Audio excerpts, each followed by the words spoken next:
Hello, and welcome to The Expedition of Hope by L.L. Smith. Narrated by L.L. Smith. Chapter 3, D'Angelo's Truth. Tom sat at his office chair and looked throughout the main control room on occasions just to pass the time. To his left, the navigation team gathered at one console to gossip with one another. 104 blank consoles stood unmanned. All 5 trash cans in the navigation sector overflowed with paper cups. To his right, all the research nerds were hard at work at their consoles, always realizing that anything they could discover would have no significance on anything other than their own egos. Unlike the navigators, the researchers made use of their consoles. They'd even argued over whose console was whose at times. Their stations were very well kept, and they didn't allow any trash to lay about. Tom sat caught in the middle while observing the main control console, which at the moment displayed absolutely nothing. He'd stare at this intimidatingly complex console before him, reassure himself that he understood all that there was to know about it, and then proceed to waste the rest of his time. The main control room was the room that controlled Hope.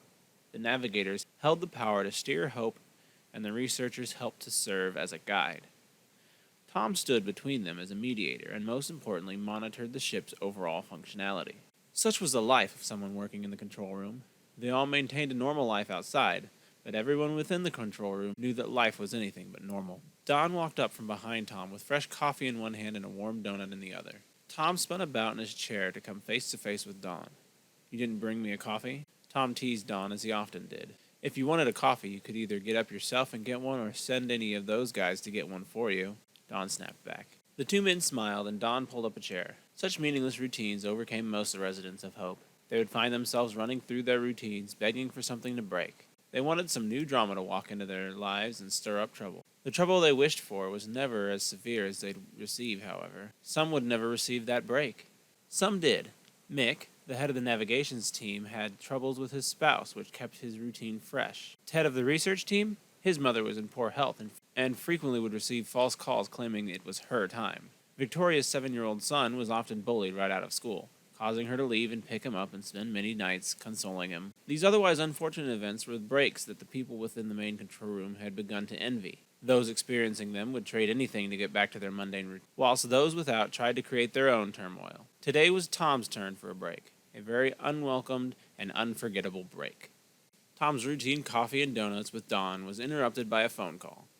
The initial ring startled both Tom and Don. They stared at Tom's private phone, awaiting a second ring to confirm it had in fact rang at all. "Hello, you've reached Captain Tom's private console. How may I assist you?" Tom clenched the phone with excitement. He couldn't remember the last time he'd received a private call. "Hello, Captain. This is Angela with Hope Center of the Elderly." A voice on the other end of the phone paused a moment.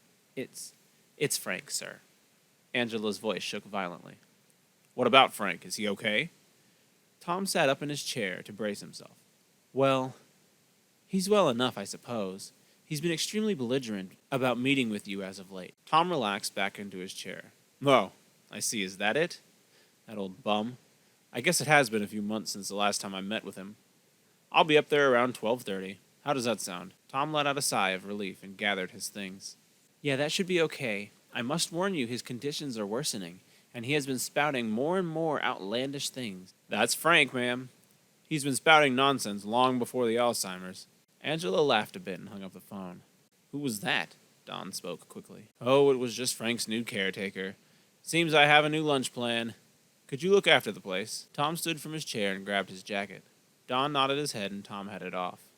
The light from the outside shined through the window, spotlighting the gentleman lying in the bed at the room's center. A pale, hairless prune of a man, motionless in his bed and buried in blankets. Per request, a TV was installed in the ceiling of his room. Such was the routine for Frank D'Angelo. He would lay in bed completely motionless, watching whatever his TV was showing and harassing any nurse who walked his way.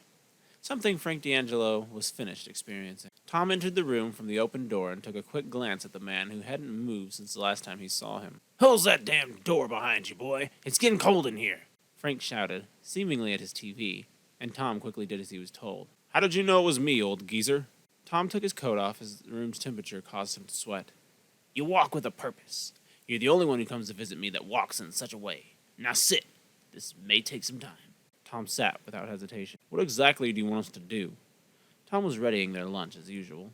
We have much to discuss before I leave this world. Frank's voice was deprived of emotion. Frank, don't talk like that. You've still got many years left in you. You're a fighter, and man, I know that from first-hand experience. Tom continued to stir Frank's soup.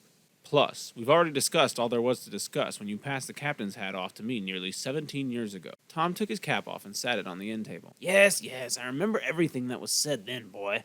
I'm talking about the things I didn't say then. The things I should have said then. Tom wasn't convinced that Frank's word held any merit. Okay, Frank, what do you need to tell me? 66. 66. Frank's words drifted away as he attempted to gather them. 66 what, Frank? Tom spoke with sternness in order to straighten Frank's thoughts. 66 years, Tom. That's how long our journey was supposed to take. Frank shouted back at Tom, his eyes still fixed on the ceiling. No, Frank, you're just confused. Our journey was estimated to take 70 years. Tom knew Frank hated to be coddled to because of his Alzheimer's. Listen to me, goddammit! I don't have Alzheimer's. Frank's words were filling with anger. Frank, if you don't calm down, I'll have to leave. You know that, don't you? Tom was attempting to pour some ice on Frank's boiling anger. Listen to me and listen to me good, Tom. Frank moved his decrepit body for the first time in years as he turned to look at Tom square in the eyes. The expedition was estimated at 66 years. 66 years, 7 months, 22 hours, and 43 minutes to be exact. Frank's glare and precise numbers reinforced his words. The public was only told 7 years as a gross overestimation. Frank's glare never broke. No movement seemed possible once it found its target. Supposing what you're saying is true, that'd make our journey roughly 6 years overdue rather than just 2? Supposing? There's no supposing to it. Have you seen the original mission data? It's in a little composition notebook. It's filled with the original expedition specs and formulas. It should be kept in the library's archives along with the ship's manifest. Frank's speech had become void of all aggression.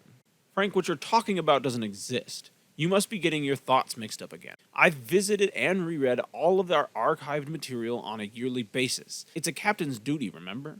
There is no composition notebook or manifest for this ship. Tom was peacefully working through Frank's theories. I've told you I am not sick. Frank's words were becoming rather belligerent. That man on the news, he must have them. That must be it. Frank was thinking out loud.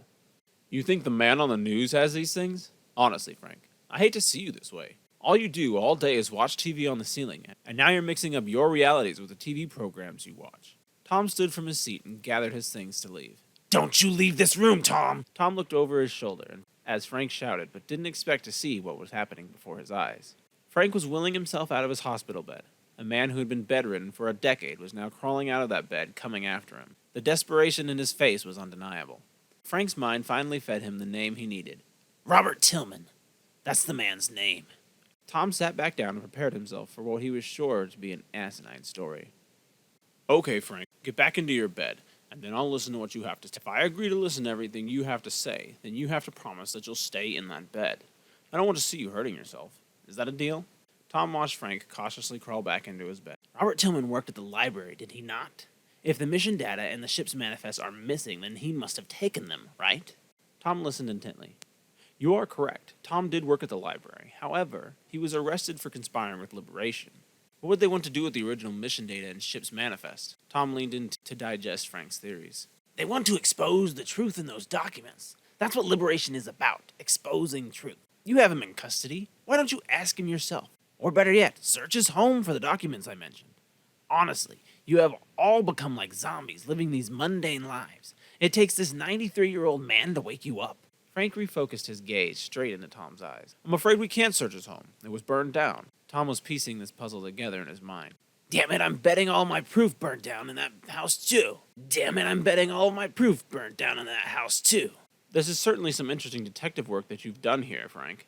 I'm going to look into it. Tom stood once more, ready to leave. Sit down, Tom. You agreed to hear me out. I've only said half of what I wanted. Tom reluctantly returned to his seat. Now, I've told you this multiple times today, Tom, but I still feel as though you don't really believe me. Frank once again turned his head and focused his eye on Tom's. I do not have Alzheimer's. I'm old and feeble, but I am not sick. Frank was very insistent with his accusations, just as he's always been since the day of his diagnosis. With all due respect, Frank, you were diagnosed by the best doctor we have to offer.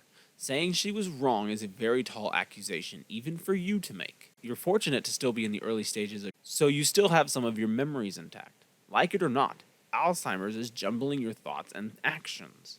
You have to accept this. Tom braced himself for Frank's aggressive retaliation. Damn it, Tom. After all I've just told you, after all the detective work an old and feeble man has done from the comfort of his bed, you still think I'm sick. Frank returned his face to its more regular position. The doctor who diagnosed me has never been wrong. That much is true. For the right price, anyone can lie. You can't seriously be implying that. Just listen to me, Tom. Believe me or not, I need you to sit and listen to what I have to say. There are some secrets surrounding this expedition. You and I both know that much. However, this conversation has enlightened me to the fact that the secrets we both know are quite different. So, allow me to share everything I know with you. You haven't got all the power you may think you have, Tom. Not by a long shot, in fact. Your advisors are the ones who rule the show. You are their puppet. When they're finished with you, they will pull a stunt like this to be rid of you. The secrets they pass down to one another would keep you up all night. I don't even know them all myself.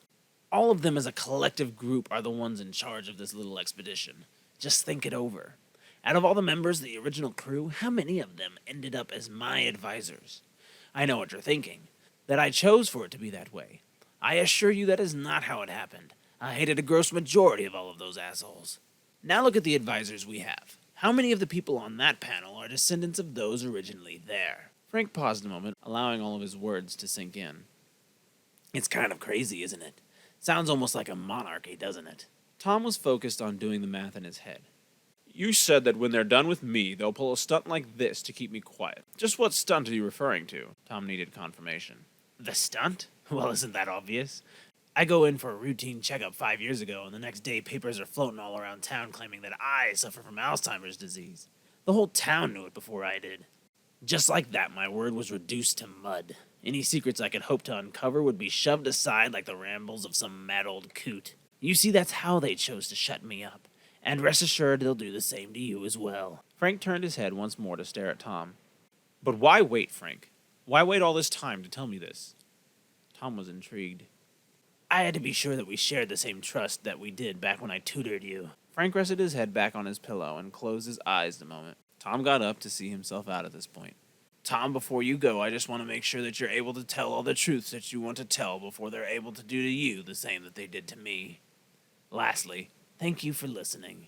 You are always one of my favorite people. With those words, Frank would doze off to sleep, and Tom slipped out into the evening.